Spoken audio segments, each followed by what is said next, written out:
Hey there, Colonials. Welcome back to Quickly Colonial. And today we have a question from John G.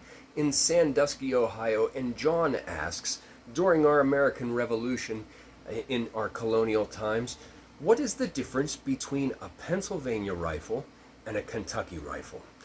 I just happen to have a version of such right here. A Pennsylvania rifle or a Kentucky rifle. And the question is, what's the difference? During our colonial time period, absolutely nothing.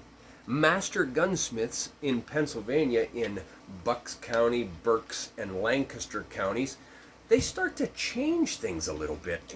We're used to shooting the Brown Bess or firearms that were like that, and the inside of the barrel is smooth, just like a pipe. But these master gunsmiths in these counties in Pennsylvania start to cut spiral grooves inside the barrel so that whenever the projectile comes out, it starts to spin. And that spinning motion makes them far more accurate and deadly on the battlefield.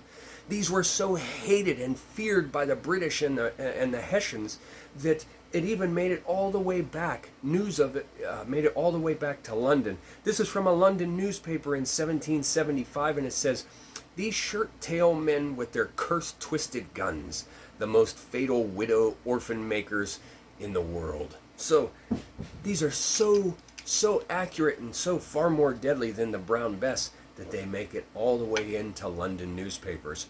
The term Kentucky rifle comes into play later, after our colonial time period, in 1815 with the release of the song "The Hunters of Kentucky."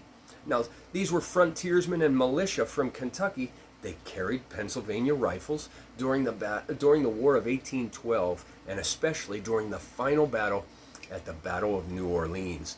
Now, the Battle of New Orleans took place January 8th, 1815, but the treaty for peace had already been signed in Belgium, the Treaty of Ghent, December 24th, 1814. But news didn't get to America until weeks later.